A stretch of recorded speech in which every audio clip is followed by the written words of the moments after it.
Voila, we are live. Good evening, my beautiful and amazing people. It's your girl, Rachel K. And we are right here with another exciting episode of Laws. And I'm glad to be back again.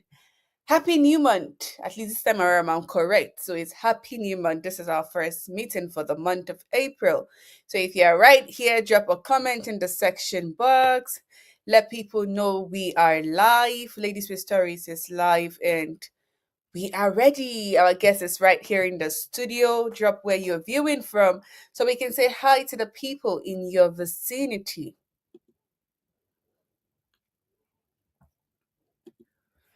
If you're watching on Instagram, I'm sorry, but I think it might just end at 1 hour. Exactly when it's 1 hour, the Instagram post will end. But if we're still live at that point, you can join us on Facebook. You can join us on YouTube. So you can either join on Facebook or on YouTube. Hope you're fine. How was your week, TGIF? Thank God it's Friday. Nothing feels good like Friday. Hi, Jojo. Thank God it's Friday.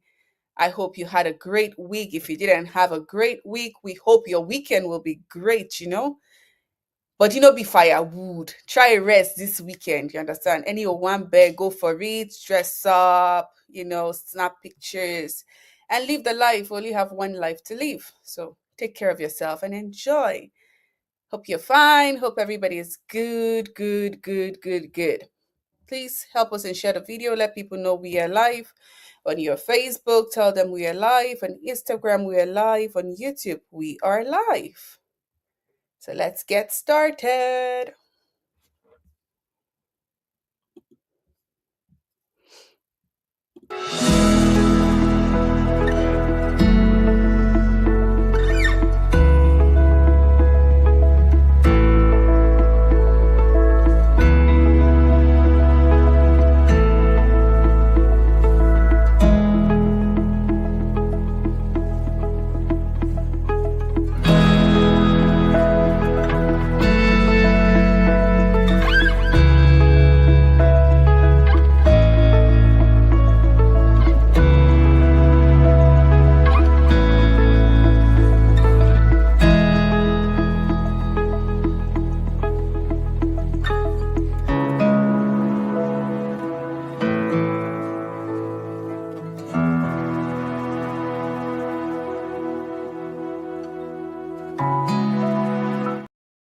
Welcome back. If you're joining us for the first time, this is Ladies with Stories, and this is a platform where we share stories of women around the world in order to inspire and empower you to succeed.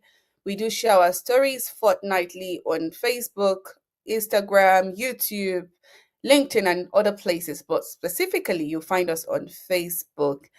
We hope you will love today's episode. We had our last week episode, we spoke about human trafficking. Our guest shared our experience with us on how she was trafficked and eventually how she got herself back and had a rehabilitate or has a center where they tackle trafficking. It was such an emotional story, and I hope we were able to learn something. So, guys, if you're ready for us to bring our guest, please drop a comment in the section box with ready, ready, ready. Our guest is already in the studio and we wouldn't want to waste so much time. So, drop a comment in the section box with ready and we will bring her up pretty, pretty, pretty soon. Please remember to share with your friends, tell them we are live and ready to start.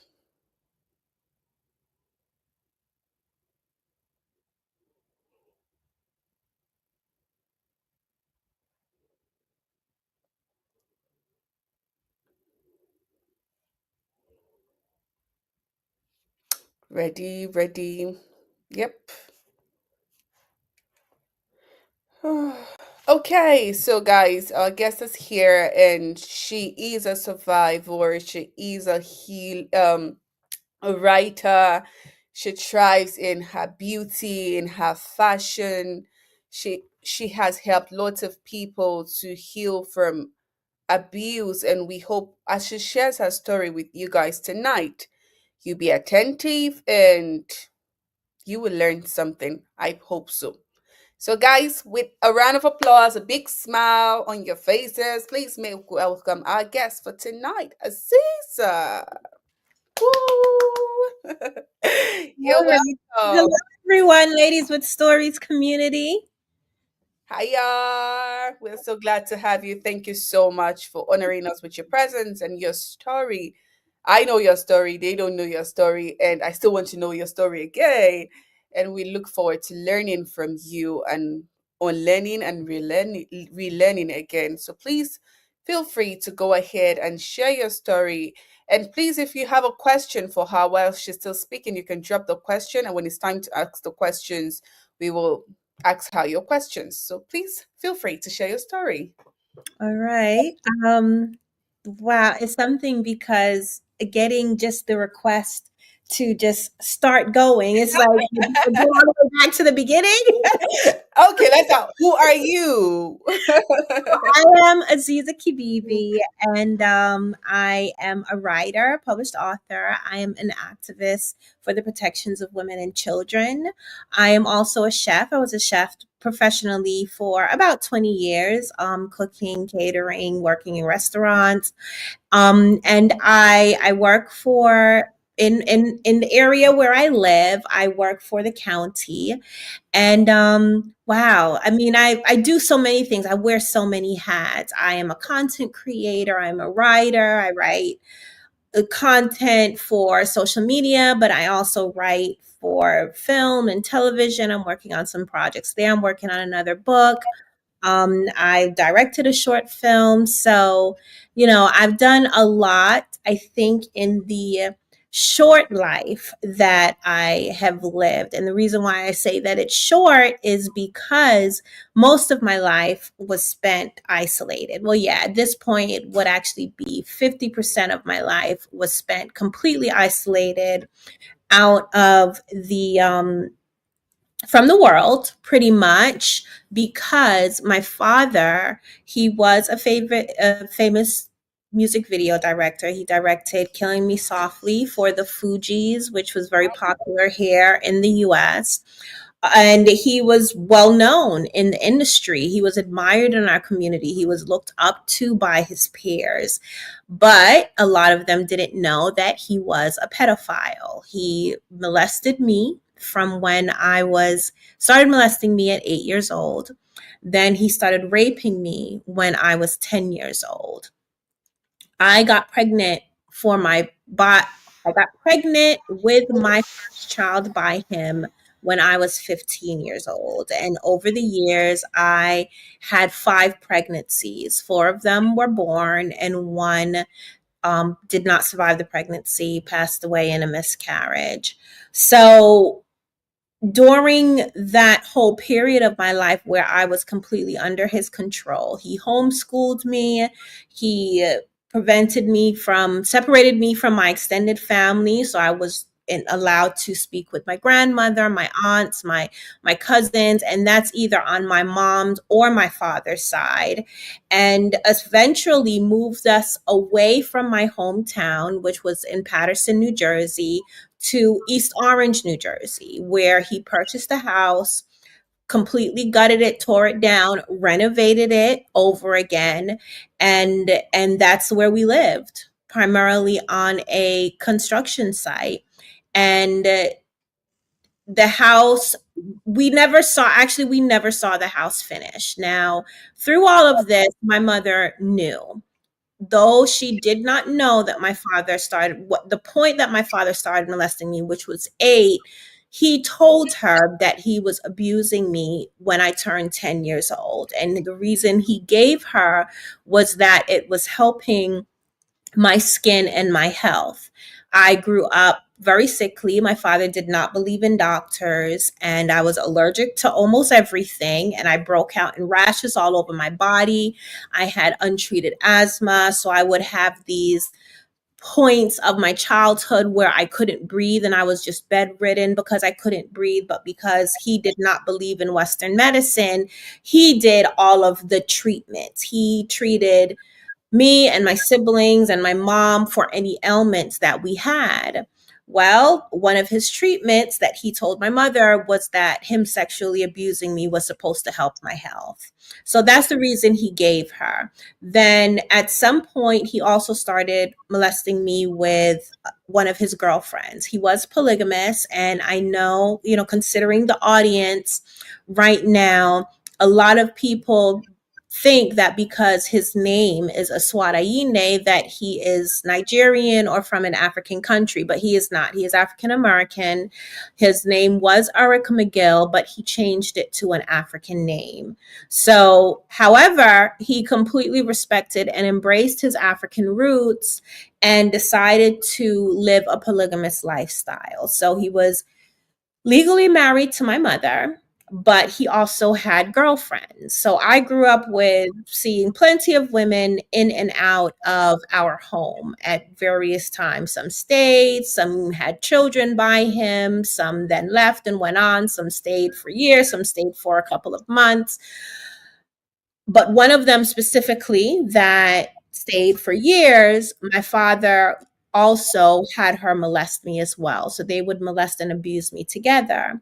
So when my mom, even though when she told me that she knew what my father was doing to me, I asked her if Akua knew, which was my dad's girlfriend, and she was in shock. She was in complete shock. And because she did not necessarily care for this girlfriend, she confronted my father about molesting, allowing her to molest me as well. And then my father beat her with a belt. And based on what I witnessed, she never questioned him again. And she just essentially went along with everything that he said. So now here it is. I'm 15 years old. We're living on a construction site. There's no heat, no running water, no plumbing. There's no toilets or showers. But my baby, my first child by my father, was born there on a mattress on the floor while I was in the process of going to the bathroom on a Home Depot bucket. So my baby was born. Prior to her birth, my dad's girlfriend did question the possibility of my daughter being deformed in some way or having some form of medical issues. And it angered my father. Long story short, when my baby was born and she presented as the most perfect, beautiful little baby girl that you would ever see, he decided that what he was doing was ordained by God and that he would continue to, in his words, breed me. He would continue to have me have children for him because it aligned with the beliefs of different royalty, whether they were European royalty, Egyptian royalty, and he used that to justify him continuously making me have children for him. So I did not escape my father. I lived under these circumstances for, like I said, most of my childhood, most of my teenagerhood, and some of my young adulthood. And I didn't escape him until I was 24 years old. At that time, it was a series of events that contributed to me escaping. Throughout my childhood, I had always been trying to strategize to get away from him safely. There was one time I even went as far as considering poisoning his food. Well, I actually did poison his food, but then changed my mind, ended up tossing it, and just looking for different opportunities to escape him safely. Now, by this time, though, he was also abusing my other sisters, some of my other sisters. And it was difficult to live in that space. I'm already living in survival mode.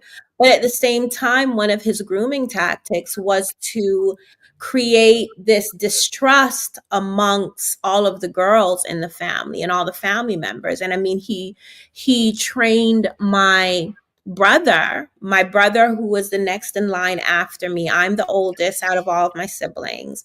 He trained him to watch me, to monitor who I spoke to and the things that I said if I did speak to someone, because he just created this environment that was extremely restrictive, an environment of fear and toxicity, and a very sexually charged environment where how we looked and the shapes of our bodies was always something to be commented on and to be judged. So just living that life, again, the idea of going out in the world, I felt like I had to choose between two evils. There was either continuing suffering through the abuse by my father, but with people that I knew, with siblings that I felt that I needed to protect, or going out into the world possibly being hurt or killed in the process because my father was always threatening our lives, and then having to deal with what the world was, because my father taught us about the Atlantic slave trade and African American history and the history of Black people as slaves in America, and the racism that was prevalent and the racism that he experienced, and how no one outside who was white or in a position of authority would care about anyone, any of us. They wouldn't care about me and what I was going through with him. And if anything, I would be held responsible for what he did to me. So it was always a struggle, this psychological conflict where it's like, do you stay with the evil that you know, or do you attempt to survive the evil that you don't know? And then not only that, being able to do that safely and try to get, so it was always just trying to strategize a moment, praying to God, hoping that he would make my father stop doing what he was doing. And I spent most of my life doing that until one day, a blessing in disguise. I mean, this was so disguised that my child was in harm. My father, as I said, as I mentioned, was very strict and restrictive on the things that I did, the places that I could go. He delivered all of my children, so including my first child. He also delivered every Sorry, child I was he a had. doctor? I'm sorry? Was he a doctor? No, he was not. He was not. He just decided, and he delivered most of my brothers and sisters too. So I grew up watching my mom give birth and my father delivering the children. So by the time I now was giving birth to a child, I had already witnessed, participated, and assisted in multiple births because of my siblings being born. Um.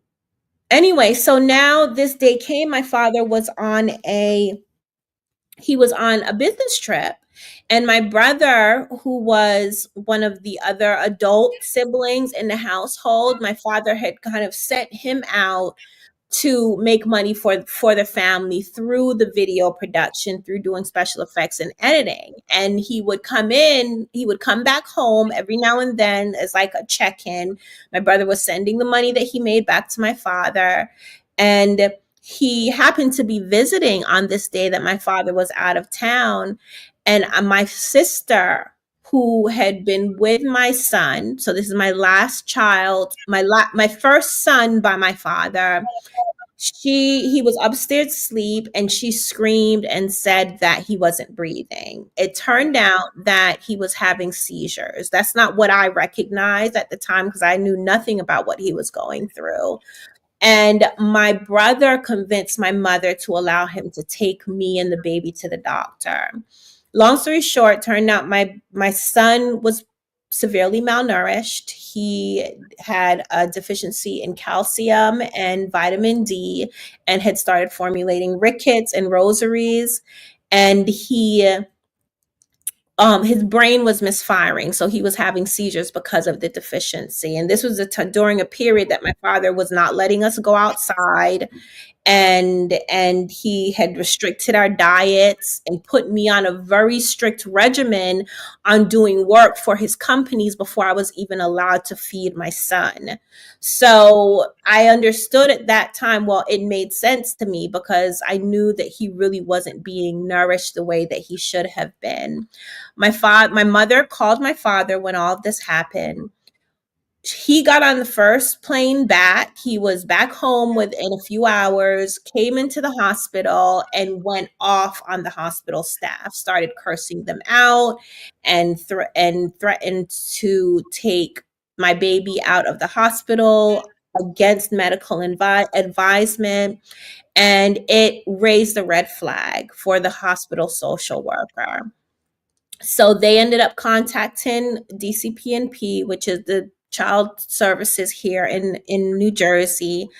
And but before then, there was already some concern because in my quest to kind of find ways to tell somebody in a subtle manner, when I was given the paperwork to register my child for health care and to allow the doctors to treat him, I filled out on the form that the father of my child was a Swatayinde, and they asked for medical history and asked for my father as well. So I put his name down as well. So that already started kind of like some concern within the hospital. Then but and then so after my father came in and did his display, that then worsened things. DIFIS, well, at the time it was called DIFIS, got involved and they interviewed him and asked if they could come to the house to get the rest of my kids. Now they went to our family home and they took only my children and they left my siblings.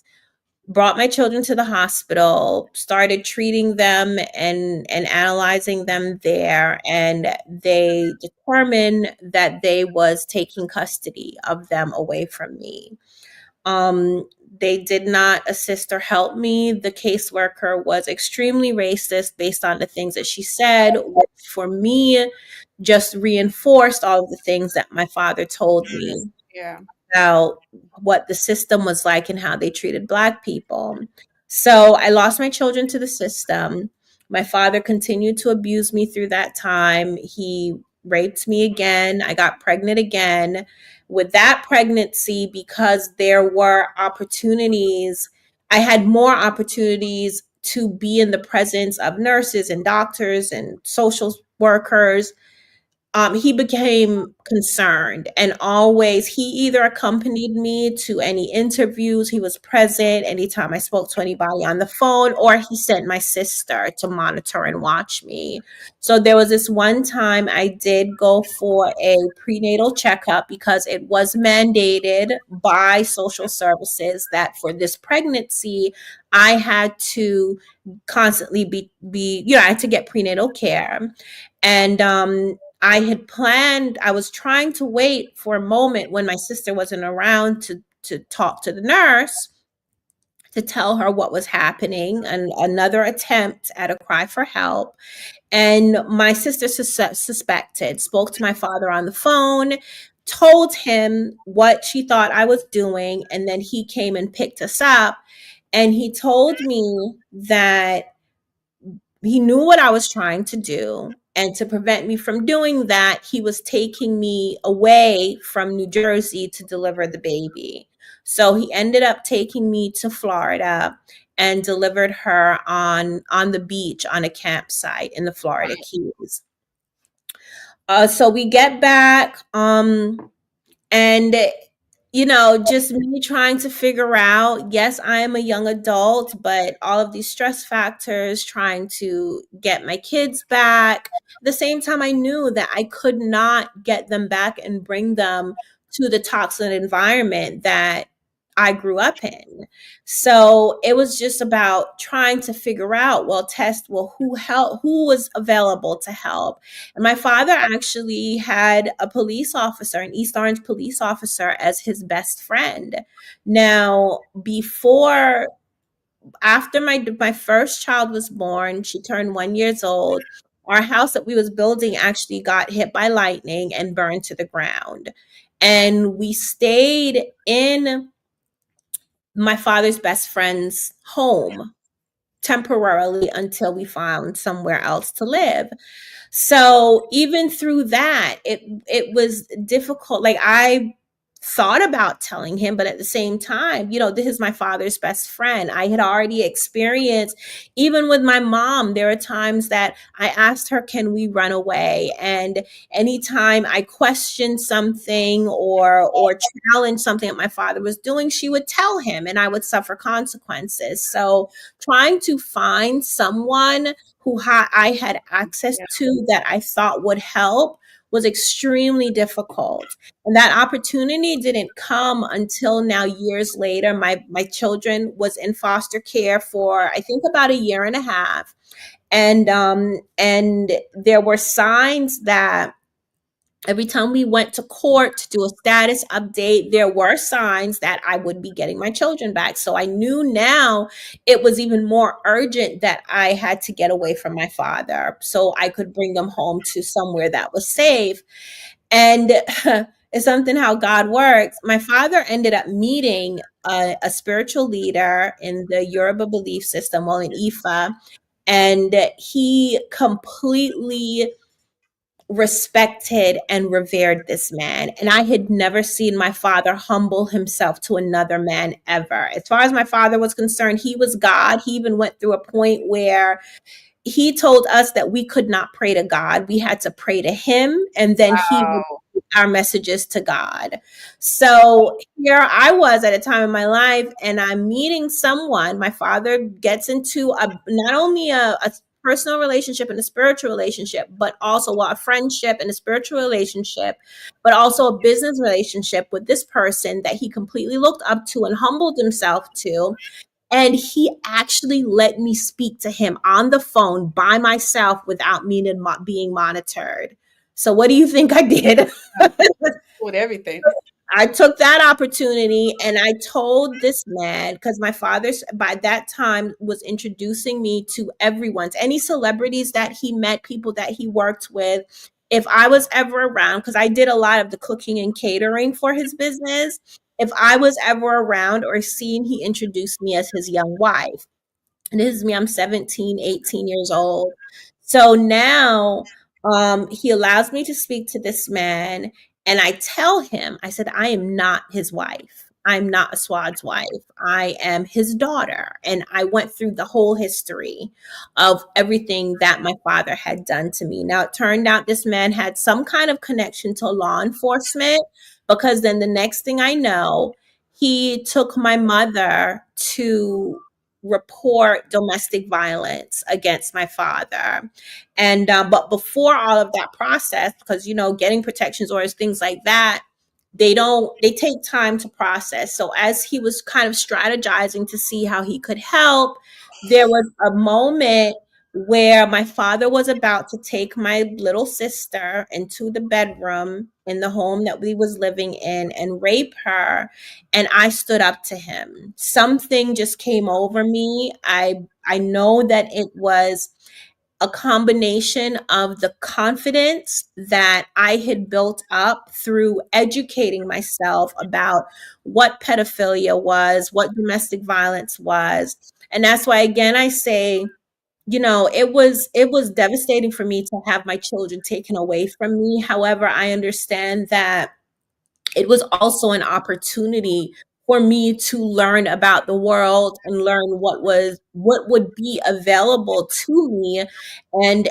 a lot of the things that my father was doing to me were all lies, and a lot of the things that he told me were lies. So in educating myself in that respect, and this image of him just started to degrade. And the moment that he was taking my sister upstairs to rape her, I stood up to him. I stood up to him. I cursed him out. I told him he would never touch us again. I cursed my mother out for playing a role and enabling everything that he did. And I took my sister upstairs to the bedroom and locked the door. And by the next day, he was gone. And then after that, that's when the other things, like the ball was began rolling as far as a protection order being put in place, and my mother reporting for domestic violence. And then a warrant was put out for his arrest, because he violated the protection order at some point. And then my sisters and I got together and we determined, like, okay, we're free, we're living our lives. He's still out there. We're separated from him. We feel somewhat protected from him. I never felt completely protected because I just knew how evil and and vengeful he was. So I was always watching my back. And as a single mom, I did get my kids back. I got them back 10 days before they went up for adoption.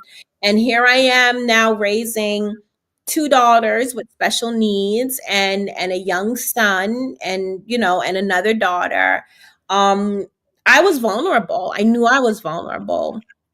So we decided that, well, it's not only us. He has a sickness, he has some issues, and he can do it to other children. So we decided to go and report him to authorities. Now, initially I was hesitant because I knew what he was capable of, and my children were vulnerable. My other sisters, two of my sisters has one child each by my father, Wow. and but they stayed together throughout all of this. They stayed together. They didn't go into the school system anything until a couple years later. And of course, my mom's children, my mom had 9 children altogether, including me. So I had a lot of younger siblings. And during this time, I was actually working and providing for them as well as providing for my own kids. So now it gets to a point where we're thinking about how my father being free is negatively impacting, risking other children. And we decide to report him, but I'm thinking, well, he could at any time in retaliation find out where my kids go to school. So I felt that we needed to make a stronger plan that would ensure that my kids were safe. But my sisters disagreed. Apparently, I didn't know, they didn't at the time. They agreed to just wait and do more research on what the process was.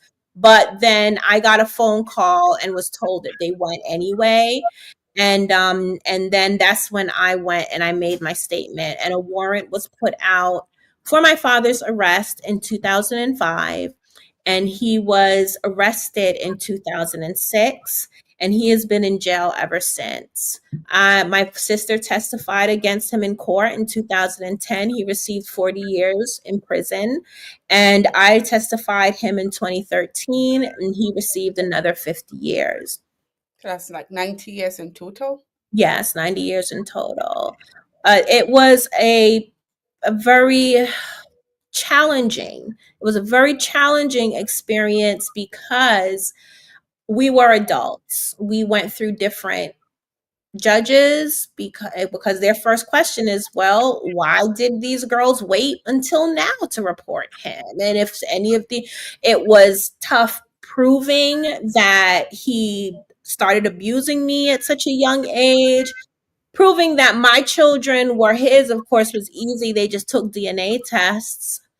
However, he then tried to claim that I wasn't his daughter. So then I had to do DNA test. And he tried to claim that I was older than I was and that I was consenting. And the reason why he used that in his defense is because in New Jersey, incest is legal over the age of 18. So now I'm working to change that It's because legal.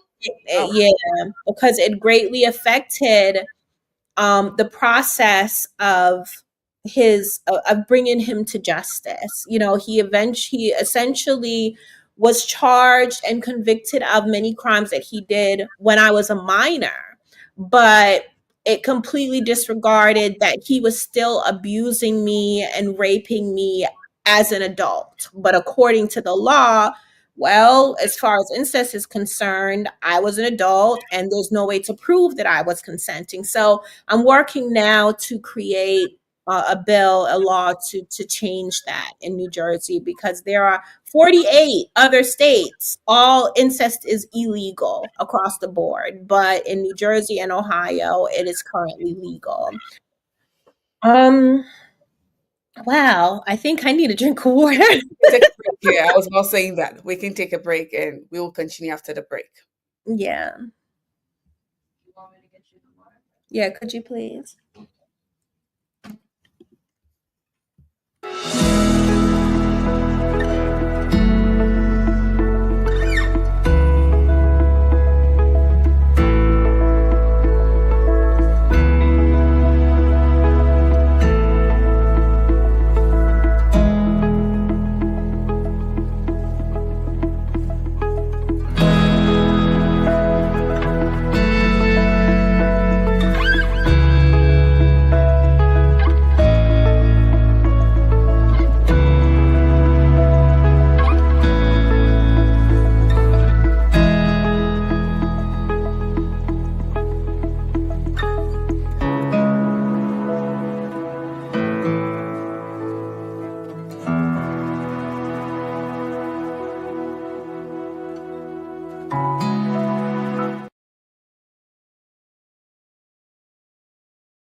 Welcome back. I hope you feel much better now. Yeah, my daughter brought me some water, so my Okay. my voice gets a little dry. So, Happens sometimes, it happens. And the weather is getting a bit dry now, so oh, okay, okay. Yeah, it's raining in Jersey. oh, that's cool. Yeah. Okay, so I will ask you some questions from what we have heard. And if you're just joining us, she has been sharing her story for the last 36 minutes. It's about her father molesting her and her siblings, and he started molesting her at the age of 8. And eventually, she got the courage to report to his friend, and his friend helped in the process of reporting domestic violence for the mom, and eventually everyone got to be saved at the end of the day, with the father serving 90 years of prison term. So I'm just going to ask, what was the relationship like with your mom? Because you mentioned he started molesting you at the age of 8, but she only got to find out at the age of 10, or he told her at the age of 10. So what was the relationship like with your mom? Were you close to her, being the first child? Were you close to her? Did you have in just what was the relationship like? Yeah, I mean, initially I thought my mother was the most beautiful woman in the world. I even my father's and my mom's relationship, not just me, but a lot of people that we knew looked up to their relationship because they were very romantic with each other. So when the abuse started, it was um it was definitely a lot different from what in my early years what I was used to experiencing with them. So now by this time my mom, she ended up seeing me, what she ended up telling me that I'm her competition. She can't compete with me because my father likes children and she's an adult and I'm a child. So Norma, with all of these other women, except when he decided to incorporate polygamy into the family, it did start with him cheating on her. And then he told her that he would embrace his polygamous lifestyle. She accepted it to a certain degree. A lot of the women that he dated, she was also friends with, and there wasn't much jealousy. Like I didn't really witness much jealousy from her.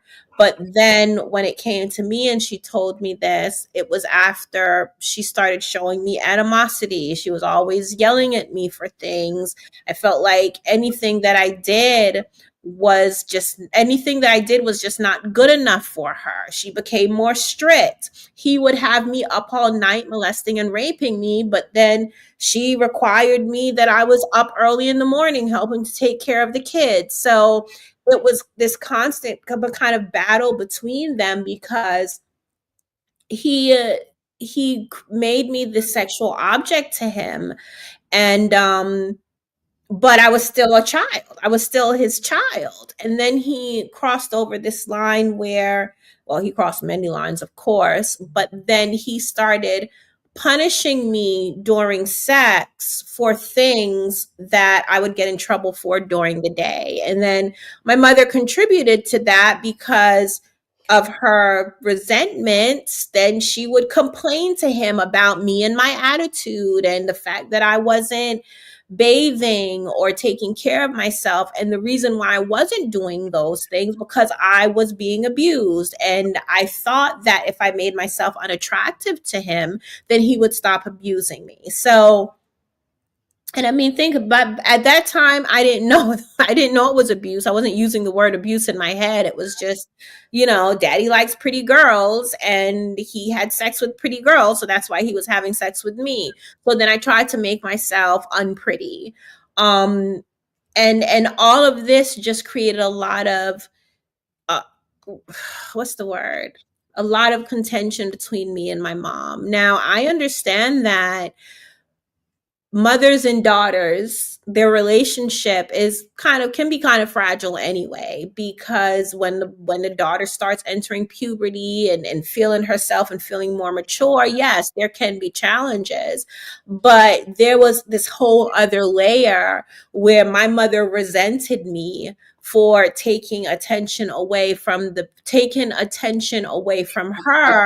Right, because she loved She my blamed you father. at first, so She that would loved be my she father. go through. Say it again. So does that mean she blamed you for your father's action towards you? Yes, yes, she did blame me, and to a certain degree. She also blamed him, and I saw that when she questioned him about having his girlfriend molest me as well. But she did. She held me responsible, and I think that it's because she felt like she had no power over him, but she had power over me to a degree because I was his daughter. I was her daughter. So our relationship did not was not normal. And then it got to the point when my father told me I could not call him daddy anymore. I had to address him by his first name. He also stopped me from calling my mom mommy, and I had to address her by her first name. So she essentially was stripped of the title as mother when it came to me. She was more like the head sister wife.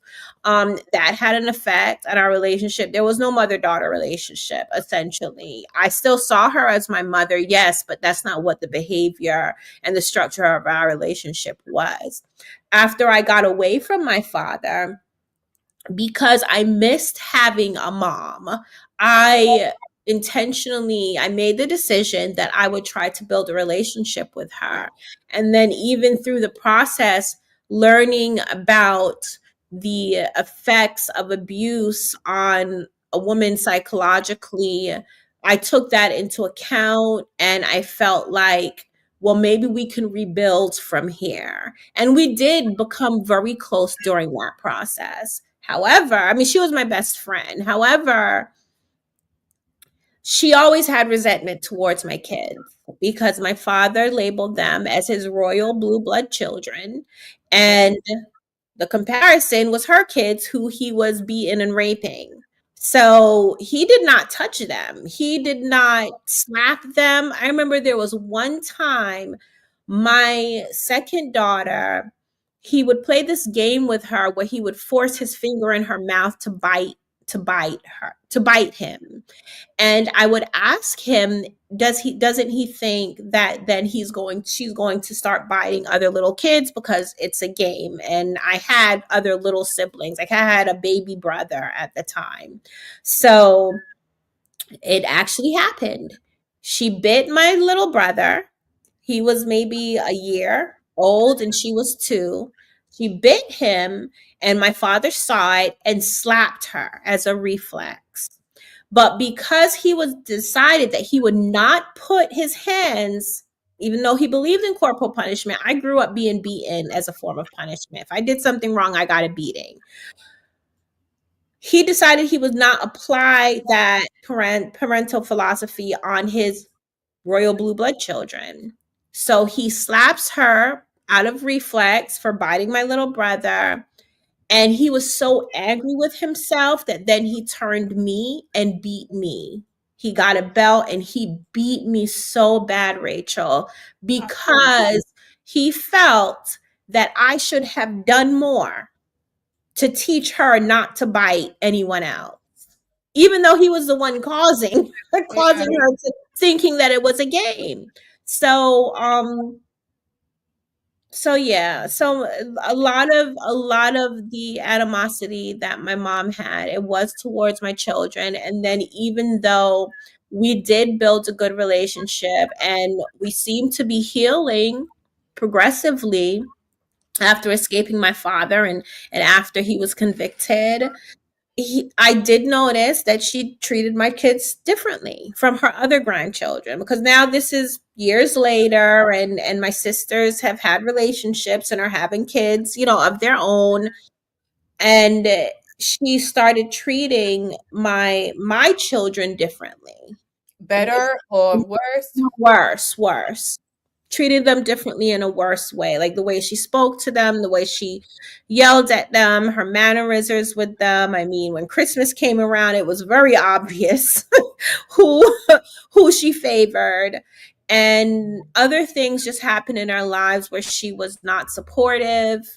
There was one point that I was facing hopelessness and homelessness. I'm sorry. I was facing homelessness and I reached out to her for assistance and she told me no. I asked her, well, can we stay with you for a couple of weeks while we work this situation out? And she told me no. And she never checked in. So, and then there were other times, even when we was out, our relationship with me, it's so funny.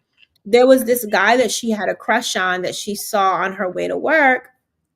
And we went to a karaoke night and he saw me and he starts flirting with me. So then she talks to him because she knows him. She has a rapport with him in passing. And he ends up asking me to dance at wherever we was. And oh my gosh, ever since then, my mom, anytime we would go out, if she liked somebody, she would whisper in my ear, please, Aziza, don't take this one. And I was just like, really? Really? But I knew that a lot of that still stemmed from how she felt about me Father. essentially taking her husband, right? Accusing me of taking her husband. So, I mean, for my own sanity and that of my children, we don't speak anymore. I had to pull away from her and only pleasantries if I see her in passing, but we don't have a relationship anymore. Okay, that was a lot to take in and just kind of like having all the imaginations in my head. We Mhm. have a question here. It says, did he ever admit that he did what he did was wrong? Did he ever ask for forgiveness? Does he still think he's God? Was he ever diagnosed with a mental illness? Have you been able to explain the situation to your kids? How have you managed to heal to this point? Joan just put it all in there, huh?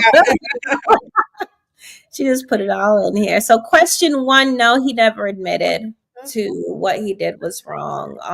Even as soon as 2020, he's still appealing the court's decision. Did he ever ask for forgiveness? No. There was one time when I physically got away from him, but we had not yet went to the police and reported, the fact that he molested and raped us.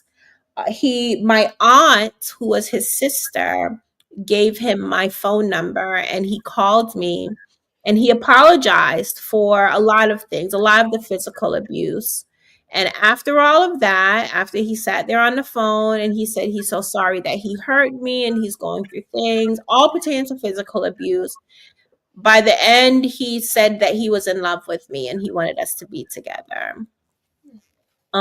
Does he still think he is God? I honestly don't know. He's in prison now, so I did have someone reach out to me who said that they shared a cell with him, and he had created a following within the prison system. So I'm sure he still has, God complex. Was he ever diagnosed with a mental illness? Not that I know of. Like I said earlier, he did not believe in Western medicine. But of course, when you're in prison, they require you to do a lot of things medically. So I don't know. He was not diagnosed with a mental illness for his case. So he went to trial and prosecuted as a mentally sane person. How have you been able to explain the situation to your kids honestly and openly? Event my daughter, after I got my children back from from foster care, she did suspect who her father was because she was 5 when they were put into foster care, and she remembers calling him daddy, but she did not know that I was his daughter. So she was raised in her early years believing that yes, I'm his mom, but I'm her mom, and my her dad is her dad, and I am her father's young wife. So she didn't know that we were all her sisters. So now by the time I've gotten them back and she's asking me, I told her that I would wait until I felt that she was mentally and emotionally mature to receive the information, and I told her when she was 13. My other children, I told because circumstances within the family had really reached a boiling point because my last daughter by my father passed away due to her physical and her Sorry genetic. about that. Thank you. So that just kind of reopened a lot of wounds, and my younger children did not understand why. What was all of the tension for, and the resistance, and things, negative things being said. And that's when I told them. My second daughter by my father, she received the information. She was very emotional. My son didn't have much to say, but then after the fact, I let them know that my door is open if they have any questions, and I just encourage open communication and honesty with them. So I think that has contributed a great deal in our healing journey and our ability to heal and continue to thrive even after all of this. How have you managed to heal to this point? Well, I think I guess I partially answered that question, but I think honesty, being honest with myself and not being afraid to explore how what has happened to me affected me, and accepting how it has affected me, and whether that be in a negative way, whether that be a heightened awareness about things, and doing a lot of writing. I journal a lot. I tell all survivors that they should definitely write down their experiences. I published a book called Unashamed, a Life Tainted, which actually started as a therapeutic work. And then after meditating and praying on it, I decided that it would be made public. So, but through the process of writing it, it was very healing for me. And one of the techniques that I used was to record all of my memories vocally, do an audio recording, Yeah. telling the stories of everything that happened to me, and then listening back to it and analyzing how I felt about it. I allowed myself to cry, I allowed myself to get angry, I allowed myself to mourn, and that really helped push me along. And then of course the work that I do contributes to my healing a lot, because I'm able to take something so devastating and so horrible and transmute it into something that could help others. So that's fulfilling for me.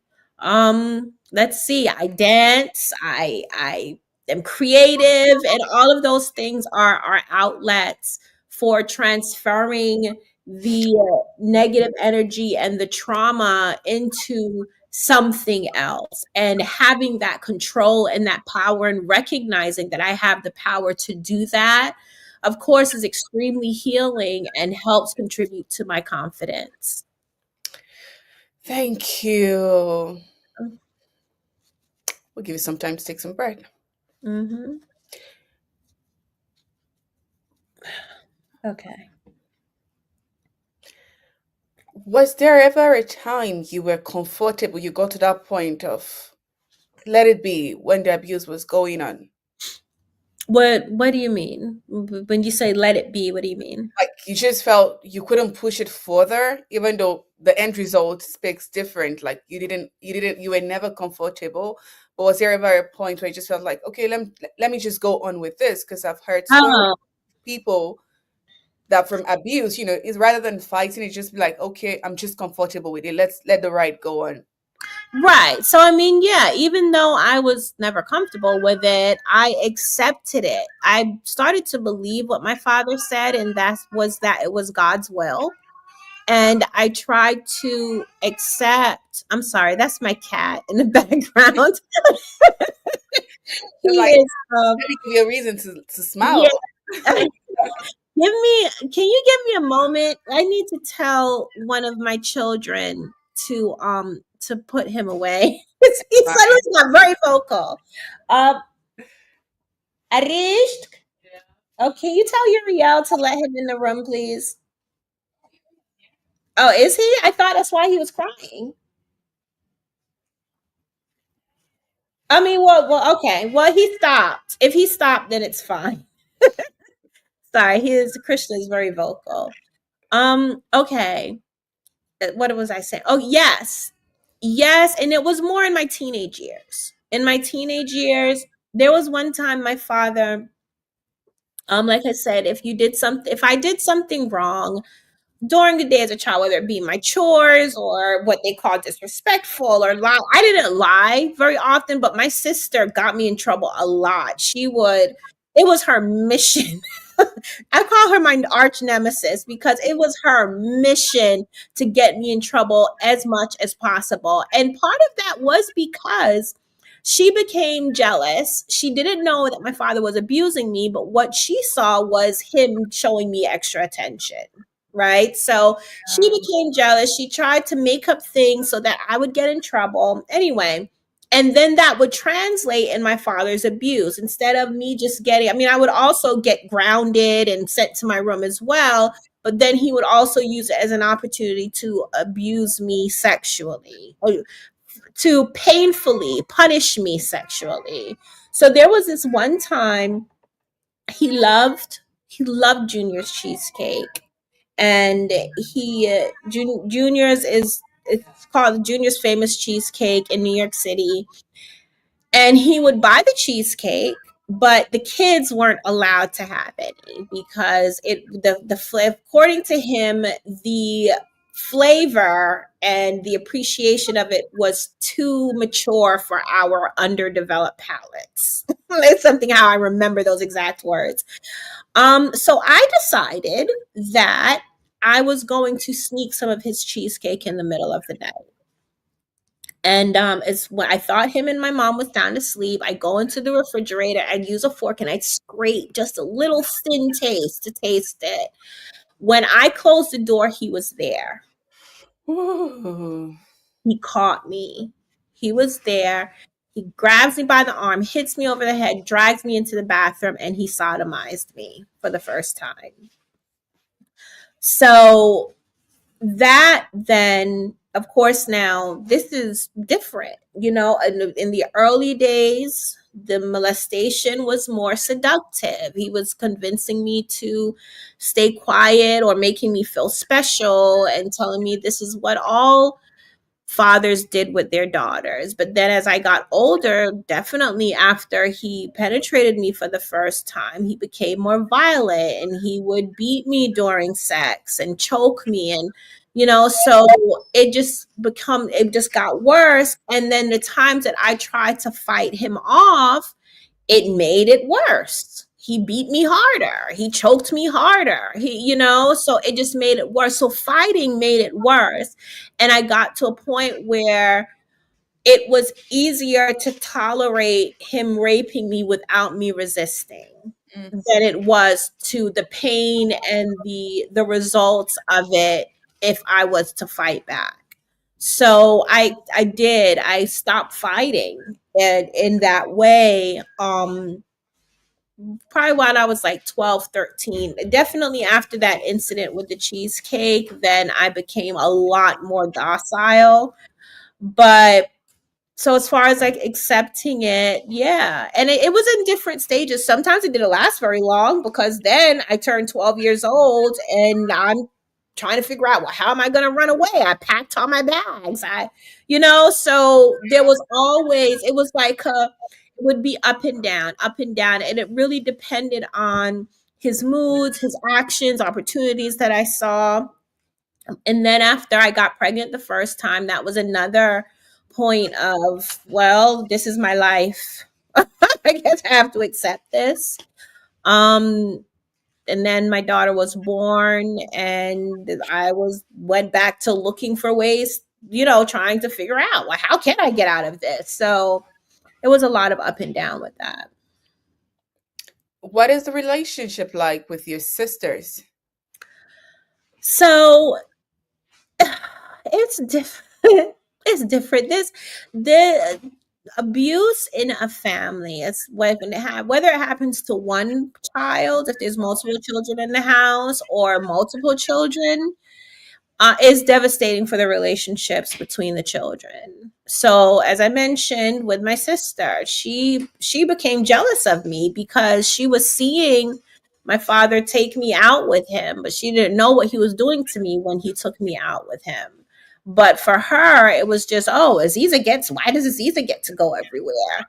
So that then when they started being abused, he had me doing all kinds of things to try to protect them. He would tell me, well, if I stopped fighting, or if I didn't complain, or if I made this noise, or if all of these things, then he wouldn't touch my sisters.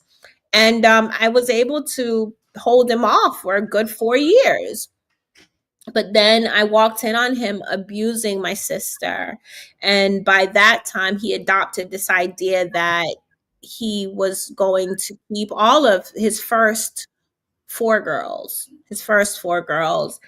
and that they would all be his we would all be his young wives. So after we escaped him, there was a lot of up and downs because my father created this environment of competition. He would choose one that he favored the most, and then he would choose one that he didn't favor, and he abused the most physically. Like, he would get in these moods where he didn't like the third sister, so he was always yelling at her and finding any excuse to hit her. And then if you dared come and try to console her, then you became his target next. So after getting away from him, we had to do a lot of rebuilding. We was enjoying our freedom, and I think enjoying our freedom together, it did bring us closer. And then, of course, during the trial, it was kind of weird because I did feel like I didn't get much support from my sisters during the trial. But like I said, my father planted so many seeds that ended up growing as weeds, and even the competition continued. So now, after years later, I fell in love and I got married and I had a baby for my husband, well, my now ex-husband. But then two of my sisters slept with him. So, there was just a lot of not, I believe some of it was a lack of socialization, being used to a certain environment, which was like a polygamous environment, everybody sleeping with the same man. Some jealousies and envies there. I mean, one of my sisters who slept with him did come and tell me that she was jealous of my life. So, so many elements, Rachel, so many elements just affected our relationship. There was one point that I tried to get us group therapy, and I found out in that session that my sisters blamed me for my father abusing them. Mhm.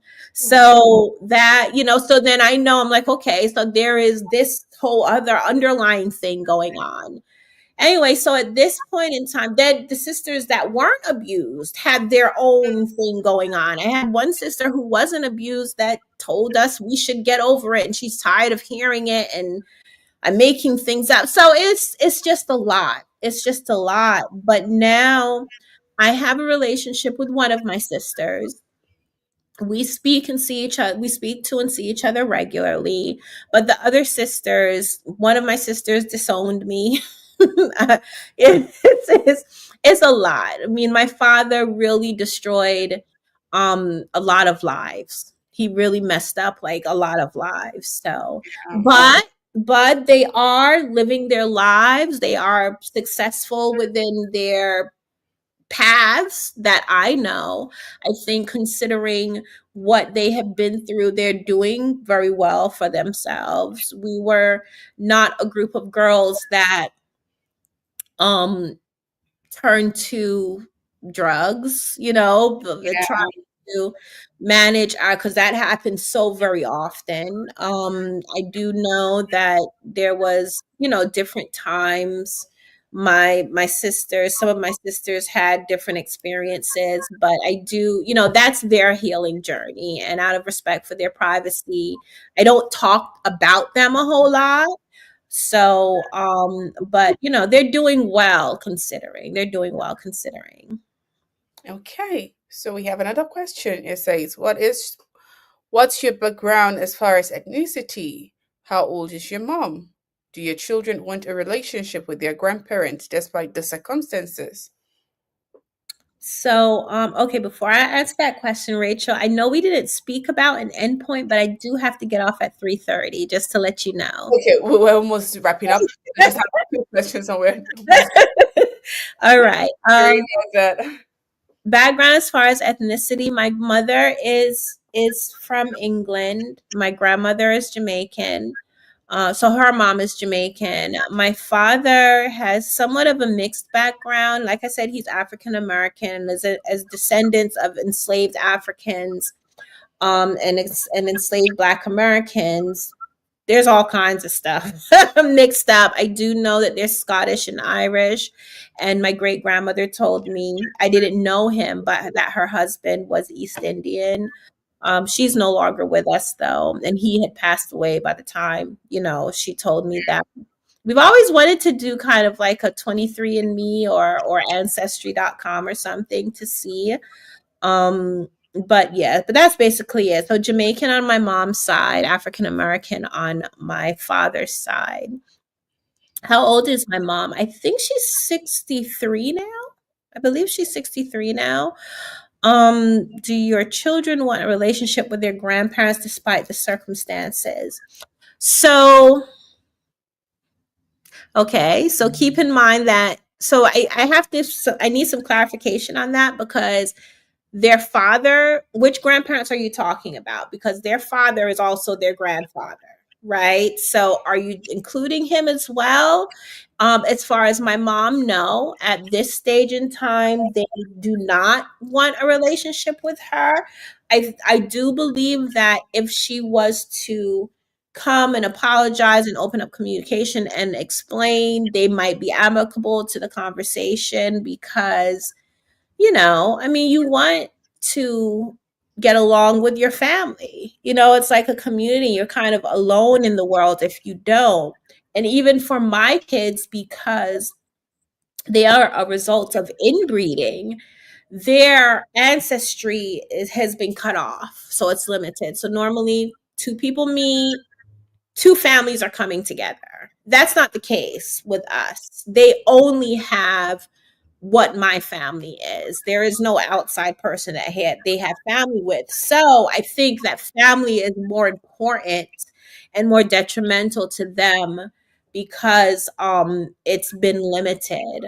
So do they want to see my father, our father in prison. I think there's some curiosities there. My son at one point, one day called me and asked what prison he was at. So I think he, at some point, and he Yeah. was a baby when he was taken away. So as far as all of this concerns, he's never met his father.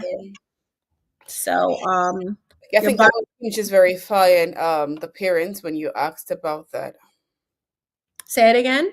I said I think that was him verifying the question or explain. Oh, Okay, so I think I have just one more question to ask because okay. I recently heard a case that is similar to yours of Mhm. a father, a grandfather who slept with his daughter and then slept with his granddaughter. And the granddaughter took the case up and reported it. And her mom was sentenced to, I think, about 40 years of jail time. So, Okay. your own situation, do you think your mom should have been sentenced? I think that, God, that's a difficult question.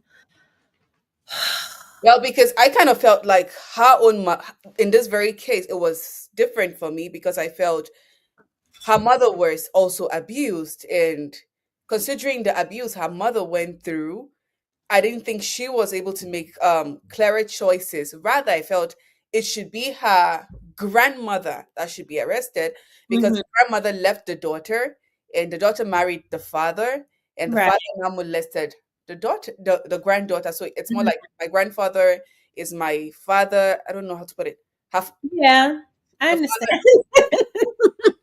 I understand. So my and it could be a lot. It could be because of my education because I have two bachelor's degrees and I minored in psychology and women's studies and the understanding of how abuse impacts the human brain, right? So I think some of my understanding contributes to my perspective of my mom. I witnessed her being abused. You know, I would hear her yelling and screaming because my father was beating her. I witnessed him choking her. So I saw all of that. And abuse from someone that you love really breaks down your sense of self, right? It breaks down your sense of individuality. You know, a lot of people use the term gaslighting. My father did that as well. He made my mom feel like she was crazy when she was questioning things, even when she questioned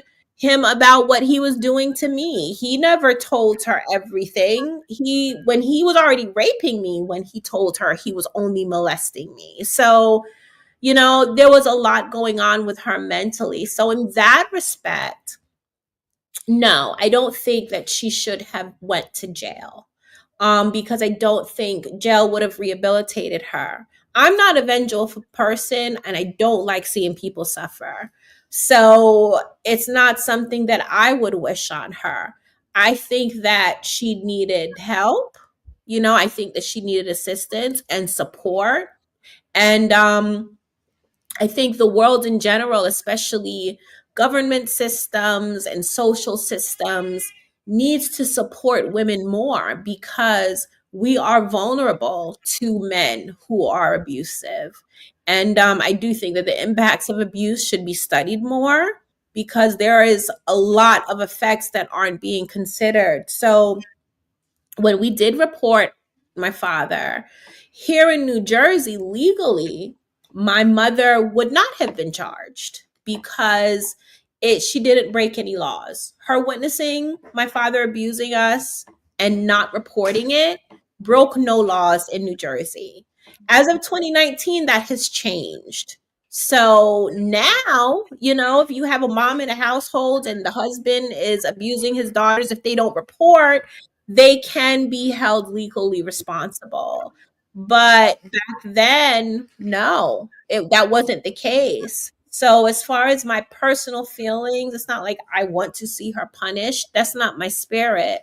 Um, but I do believe that she should be held accountable more on a I think psychological level. Like I think, you know, she should get more therapy, and I think that she should contribute more to positive change concerning this topic in the world.